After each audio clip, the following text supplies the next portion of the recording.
Yeah, but the thing is, my first thought was like, okay, well, if there's a flight's not till tomorrow, it's fine. I can just book a place for a night. I can go back, sleep, wake up, come back, no problem.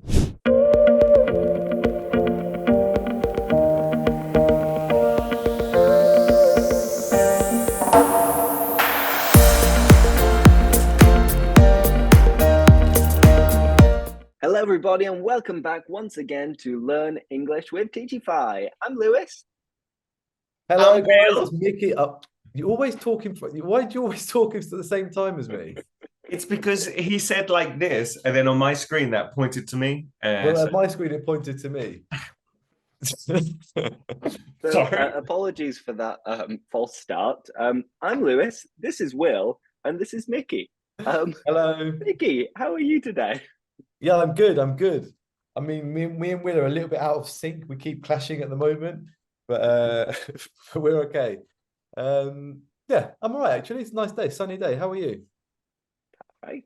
It's actually a cloudy day here, and the other day it was snowing, and it was snowing quite heavily for like an hour. It settled a little bit, and then the next day it started raining.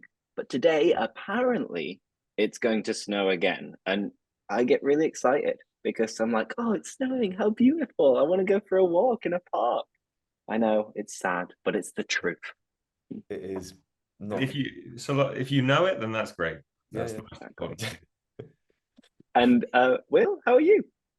I'm very well, thank you. I'm very excited because I have a new reality television show to watch, which Mickey turned me on to, and it was, and I don't know the name, and I don't think Mickey knows either, but it's called The Trust, a game of Uh-huh. trust A or. game of greed. The trust, a game of greed, I think it is. There you are. And yeah, and I'm always happy when there's reality television in my life, Lewis. So as I believe you are as well. So I think everyone can Yeah. understand this. I can't Spot remember the on. last time I watched a reality TV program. It was like Big Brother, like 15 years ago. Oh, hang on, no, wait, that's a lie. Actually, I did watch Selling the OC, Orange County. Uh-huh. That was pretty good.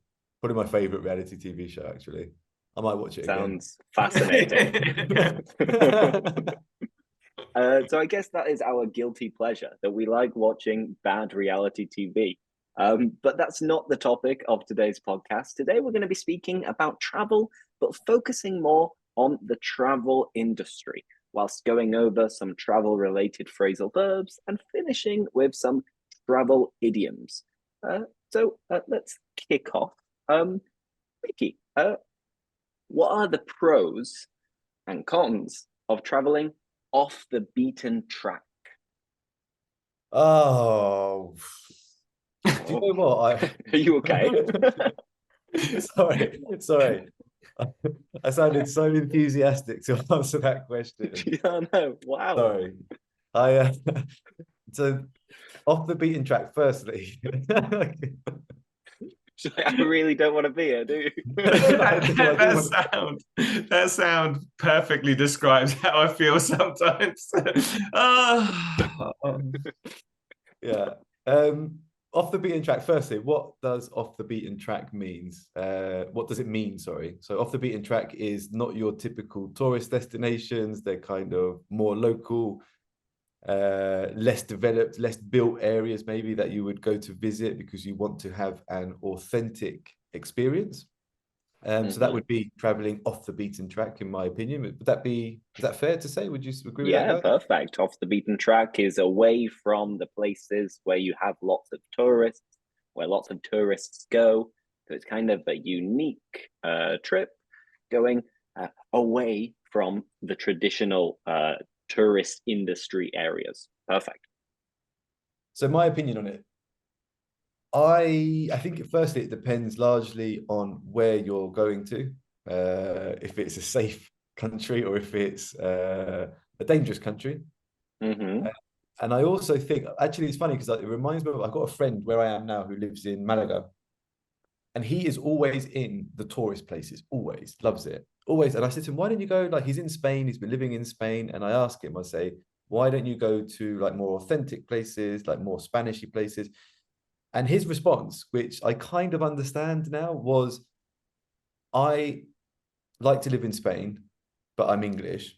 I like to be able to speak English when I'm in Spain, also, you know, be around Spanish people.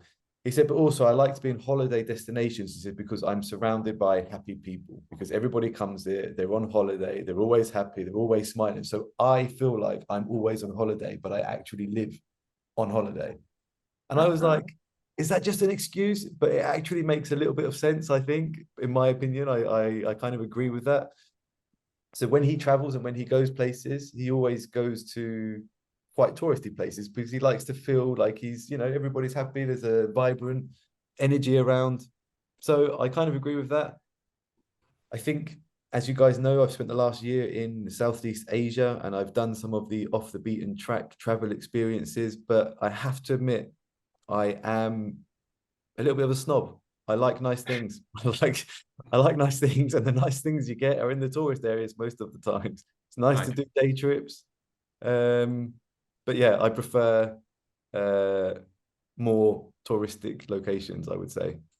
Because it makes you happy, right? You're surrounded by happy people. I surrounded by happy people, yeah. I've done the backpacking thing. I've lived in caravans. I've lived in tents. I've slept in the streets. I've slept in train stations. And I'm not about that anymore. I like hotels. I like champagne. No, I'm joking. Okay. Pretty clear. I guess this is why Mickey's initial reaction was, oh.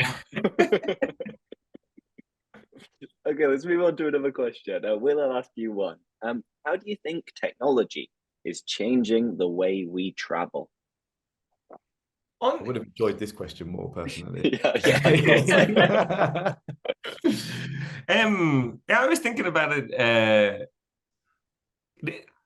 Is it changing that much? I mean, for me, I remember when I was young, not before the internet, but more or less, where everyone would always go to travel agencies, and then basically, travel agencies. But then the internet started coming in, and people started directly booking villas or hotels via the websites. But honestly, apart from apps and things like that, it hasn't really changed. But I guess, I don't know, I'm sure there's traveling backpackers applications, what's it called? Couch surfer or something like that? Oh, yeah. Is that, or something like that? Couch surfing. Yeah, I think it has changed quite a lot personally, because I remember when I was 19 and I went away traveling, like Facebook existed, like Instagram didn't exist, Facebook existed. And I remember like having to go to a cyber cafe. Yes. To upload a really crappy picture. By crappy, I mean poor quality. Crappy picture, and it would take like 20 minutes for it to upload just so I could have it on my, and I was like, so to fit, like, I feel like I spent less time kind of on the phone, on the internet, using Google Maps, for example. Like you had to have a physical map, and it made it more of an adventure, I feel. And you also were forced to have to ask people for directions instead of just relying on a map. So you had your social interactions were much more frequent without technology, for sure, because you had to ask, like you had no option. Yeah, true. Yeah, that is true, I guess. What about your experience, Lewis? Because you've traveled quite a lot and you've been traveling quite a few years, like, so you've obviously seen the increase in technology and apps as well when you've been traveling. Yeah, I think just you mentioning that, that reminded me of when I was in Italy doing my Erasmus, which wasn't that long ago. It was in 2014, like 9 years ago. And I remember going to like cyber cafes and computer cafes whenever I was traveling because I didn't have an iPhone. iPhones existed, but I had kind of resisted them up until that point. And then as soon as that experience was over, of course you decided to make your life extremely difficult because you don't. Whoa, technology, no. Yeah. I'm not an early adopter. I think this is why these guys are cracking up. That's why they're laughing. But no, I guess that is one of these things that applications, without any doubt, have made things easier for us to be able to travel around, to know where we're going. Other than that, I guess it's true that we did maybe make the most of our time more before technology came around, because we would be more adventurous and we wouldn't be on our phones quite as often. So maybe you'd speak to strangers and people you didn't know. apart from that, I was thinking of other things that like activities, I guess, are different nowadays. With some kind of virtual reality games and stuff you can do when you travel. And another big thing more recently is the impact of choosing where to eat out. So there are companies like TripAdvisor, for example, that you can trust whenever you are in a new city. And you're just like, okay, the best restaurants in Bilbao, for example. And nowadays, it's so easy to find these places. Maybe 10 or 20 years ago, you'd have to do it based on word of mouth, based on what people told you. So I guess it's just a lot easier nowadays, but perhaps less exciting as a result. But do you, I mean, I do this now quite a lot when I go to a place, like, because, you know, you go to a place and you know the restaurants, or because you've looked them up on Google Maps or TripAdvisor, or, you know, maybe somebody's even recommended it to you. But even when I go to a new country or a new city, I always try to find, because I love coffee, I always find the coffee shop, the one that I like, and I would go to that one every day while I'm in that area. But then you ask them, I'll be like, where's the best place to eat for you? Like I always ask one of the locals, like, where's the best place? Where do you go to eat here? And then I would try that restaurant, like, because I feel that's my way of getting my authentic side in. Maybe so I don't feel so bad of being when you're traveling off the beaten track. Off the beaten track, yeah. Which I don't do anymore. I'm done with beaten tracks. I like champagne highways. only. Oh, perfect. Okay, now I've asked you two a couple of questions. Will, pick a question. The ball is in your court. Okay, I feel I'm going to choose a really good question, okay, because I feel that it affected everyone. Lewis, how has the pandemic reshaped the travel industry and traveler behaviors? To be honest, I don't really think it has. Because of course, during the pandemic, it changed the way we traveled in a certain way because we had to do the tests to make sure that we didn't have COVID. We had to wear the face masks all the time.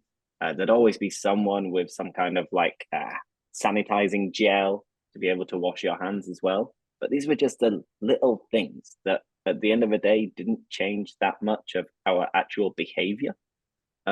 You could argue maybe that nowadays people perhaps avoid large groups of people slightly more than they used to because of that experience, but that's definitely not my case.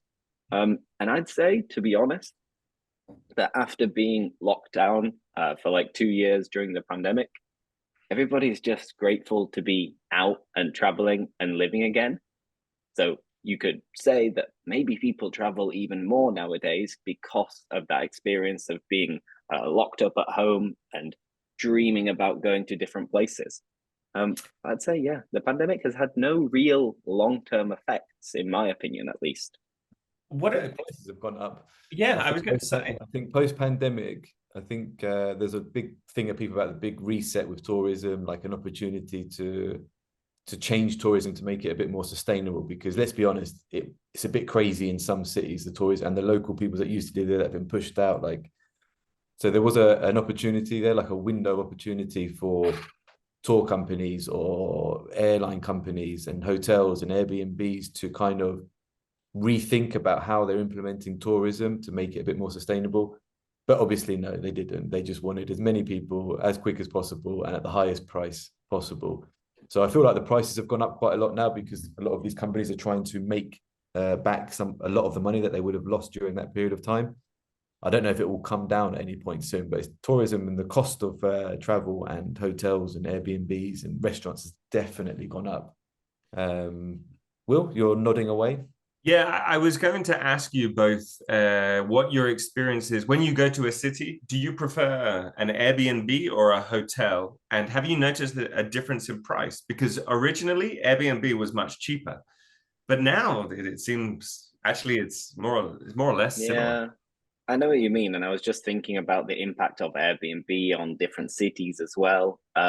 Nowadays, to be honest, at least if I'm only going for a weekend away, or I'm going on like a proper holiday of like 100% relaxing and not working whilst I'm there, then I prefer hotels. Absolutely, 100%. Because I mean, you don't have to clean. You're going with the idea of eating out as much as possible anyway, so you don't really need a kitchen. It's more comfortable. Usually, I think nowadays they're cheaper as well. There are a lot more deals with hotels than Airbnbs. Airbnbs used to be quite a bit cheaper, but nowadays I think the price is more or less the same and possibly even more expensive than hotels. Yeah, And I you think I don't agree. have I that agree with you. guarantee of like the quality and the cleanliness. Sometimes there are a limited number of options too, so you've got to pick and choose between a bunch of bad places to stay. Whereas with hotels, you've got hotels everywhere with so many more rooms, and it's just more convenient. Mickey, you said you agree? Yeah, I agree because I move around quite a lot. So I tend to, if I book an Airbnb, it'd be for a month minimum because you get quite a big discount, can be like 35% sometimes discount on a monthly price. But even those prices have gone up quite a lot now over the last few years, definitely. But I do the same as you. Like if I'm going for a short period of time, if it's for a week or 3 days or 4 days, then I do compare both sites like booking.com and Airbnb. And I think you're right. I think most of the time actually booking is probably cheaper and you also get the added quality of a hotel style service, which is crazy. But I think, I don't know, I think it will get to a point like in a year or so that I think people are just going to be like, that's it, I'm done, I'm not paying these prices anymore. So then it will all come back down a little bit because I think it is getting to a point where it's becoming inaffordable for a lot of people. But, oh, good stuff. Now, moving on from that, let's continue the discussion, but now with some phrasal verbs hidden into the questions. So, Will,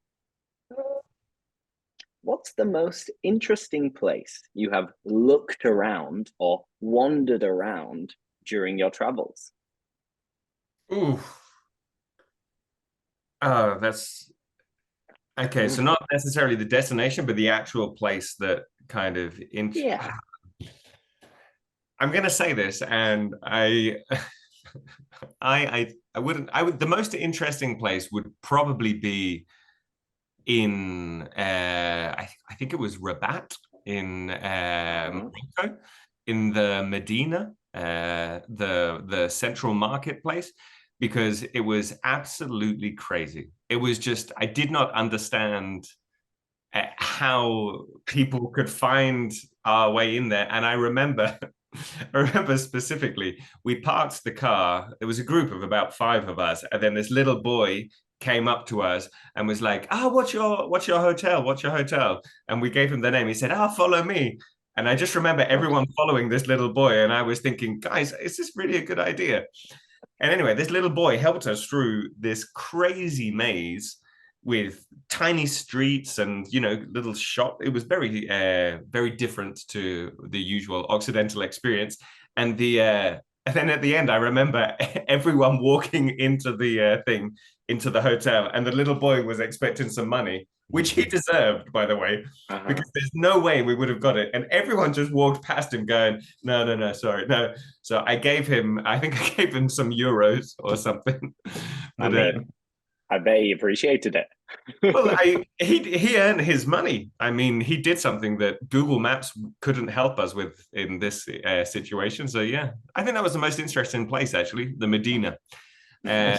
I looked at the favelas in Rio, but I never went in because I'm not crazy. But yeah, those 2 places, I would say. But yeah, they were a good place. I looked around and it was interesting. But now, my question. All right. Mickey. Let's see the reaction. Let's see. I'm gonna choose the worst question for you. Oh no, actually, I know you've traveled a lot, so you must have had this. Have you ever experienced a delayed takeoff? Do you know what? I think I've been very fortunate to not have experienced a delayed takeoff. What? Have I? No, come on. Come on. No, I don't This think I have. year, I can't remember. I can't Your remember. flights have never been delayed. No, I trust the system. What? No, I don't think I've had a delayed flight. I tell you, I've just there is something that does spring to mind. It wasn't so much a delayed takeoff, but well, kind of. I was flying out of Bangkok and I was waiting for my flight. So I went to the gate and there were some seats. So I sat down waiting for my flight to board and then to take off. And I thought, okay, while I'm there, I'm waiting. I can see the gate. I will do some work. So I opened my laptop and I started working. And then I looked and I was like, where is the flight gone? So I spoke to the lady and I was like, where's the flight? And she said, where are you going? And I said, oh, to this place. And she said, oh, you've just missed it. It's gone. I said, what do you mean? I said, I was sitting here. I was literally in front. People were waiting and I was working. I got so In the sucked zone. into my that the people boarded, the flight left in front of me and I didn't even realize. But they were very friendly. They said, go to the office. There's another flight in 2 hours. We can transfer you onto that. Zero costs. Not like Ryanair, where they have your pants down every time you need to make a change. So I hadn't missed or had a delay plane takeoff, but more I missed the plane. So I delayed my own takeoff, let's say. That's that was, but I'm almost disappointed you didn't get the stressful experience of missing the flight with Ryanair, because Oh no, that would have been the horrible. worst experience. Yeah, but the thing is, my first thought was like, okay, well, if the flight's not till tomorrow, it's fine. I can just book a place for a night. I can go back, sleep, wake up, come back, no problem. But yeah, they were like, oh no, this flight's going like every couple of hours. They were like, we just put you on the next one. Perfect. Which is actually the same airline. I went to the airport to catch a flight, and they couldn't find my booking details. And I was like, "Are you sure?" Showed them the ticket, and then we realized I'd booked it for a month in advance. So I was on the same date but the wrong month. And they were like, "Oh no, it's fine. There's another flight." They said, "Just come back in a moment." And I went back, and they were like, "Oh, see that guy just left a minute ago?" He said, "I said, yeah." She was like, "Oh, he just had to cancel his flight. So there's a spare seat on this plane. Do you want it?" And I said, "Yes, please." So. And there was no extra charge. And I was like, this is amazing. I'm actually quite lucky in airports, actually. Yeah, I know. Like, I can't believe that you've never had a delayed flight. Like, No, I because don't believe every time I fly, it's always delayed. And I was actually really, really excited when I came Fly back. business class, Lewis. What? I said, do you fly business class? I'm joking. No way, never. But I got a flight that actually took off on time a couple of weeks ago, and I couldn't believe it because I'm so used to traveling with Ryanair, and I'm so used to knowing that it's always going to be an hour late. Even if it doesn't say delayed, it will still take off at least half an hour late. And then it's quite common as well, where you'll see just when you're about to board and you're about to get on the plane, they'll say, oh, delayed 2 hours later. And 2 hours isn't enough to claim compensation. It has to be 3 hours or more. So Ryanair, they know what they're doing. Deliberately delaying flights just enough or not quite enough to be able to pay out compensation. So yeah, because I I guess think I'm the an airline, unlucky traveler. they bid, don't they bid for like the takeoff and airspace and priority with taking off and landing? So if the airline company is like a smaller budget one, they have less priority. Like if there's a small delay, so they need to try and fit in the plane taking off among other airline companies, then depending on the value and the priority that airline company has depends how quickly it will land. And because Ryanair has low priority, it means you have to wait a long time because there's other airline companies that will push ahead of you. I did not know that. Me neither. Yeah, I think I read or watched something about that. Please fact check that. I could be completely wrong. Sounded good, but it could be wrong. ChatGPT. Who knows? Can you trust Mickey? No. Sorry. Yeah. Crazy. Oh, awesome. Wow. Okay. I think we should finish off by doing the usual and teaching 3 idioms related to a topic of travel. So I'll kick off, and my idiom is to hit the road. To hit the road. And what does hit the road mean? If you hit the road, you leave. So, for example, I'm at a party and I'm just finishing off my beer, and then I turn over to my friend and I say, "Hey, mate, shall we hit the road? Shall we leave?" So to hit the road is to leave. Simple. Will, your turn. I like that one. And I always find it quite difficult to explain that as well, hit the road. And I always think of the song, Hit the Road, Jack. Hit the road, Jack. Don't come back no more, no more, no more. Okay, I'm no gonna more. choose an expression which honestly I don't really understand the relationship between travel and this expression, but I like it. And it's a breath of fresh air. Okay. And it's now I don't know how to explain this. I thought my connection froze for a second. I was like, it's, and then you didn't move at all. Breath of fresh air. I just realized that I'm going to have to use an example, and maybe one of you two can actually explain the meaning of it. But for example, Will, just for your reference and for future reference, for those of you who are watching or listening, in the chat of the Zoom where we are recording this, we have all of the meanings below. Not above. And now he's reading it. Oh. It's a breath of fresh air, right? I was reading the meaning above it, and I was thinking that's not what it means. So it confused me. Okay, yeah. So a breath of fresh air when something is new, and I don't know, new, not necessarily exciting, but I'm gonna read it. Something that maybe is. This is a disaster. What are you doing? Oh dear. Maybe Will should stop teaching.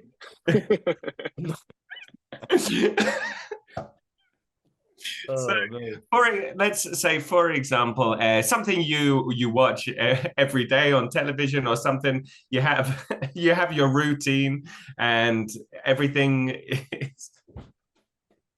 I think Someone else he's lost the plot. Will has lost the plot, meaning that he's gone mad. He's gone crazy. He's lost, you could also say, his train of thought. If someone loses their train of thought, it means they forget what they were explaining, saying, or thinking. So Will has lost his train of thought, trying to explain the idiom, a breath of fresh air, which is something new, exciting, and refreshing. I could say that we have a new teacher at Teachify, and it's so nice to have a new member of the team. It's such a breath of fresh air. Do you know what? That's exactly the same example that I was going to give, Lewis. It turns out, really? Will, you're a bit rusty. You might need some teaching hours. Just putting it out there. I'm going to move on with, I'm going to explain the last one that I did previously in the podcast, which was to be off the beaten track, which is to be in a less touristic area. Okay, so we did that one earlier. And another one is to travel light. Now, I am a light traveler. I have one bag, very limited clothes, and I have very limited possessions, just the important or essential things for me to live and work remotely. So I travel light. There is your expression. And that's it. Before Will ruins this whole 30 so minutes. Efficient, so effective, Mickey. Maybe you should start teaching again. Do you know what? I think I might have to pick the tools back up, because someone needs to be around here, you know? Oh dear. I think on that note, we should call it a day, and we need to hit the road and leave. So thank you so much for listening or watching to this episode all about travel and the industry of travel. Of course, if you're watching us on YouTube, don't forget to like this video and subscribe to the channel for more. And if you're listening just on Spotify, then check out the YouTube channel. Perfect. Thank you so much. And don't forget to Teachify your life. Bye, guys. Thank you. Bye, guys. Bye-bye. Bye-bye.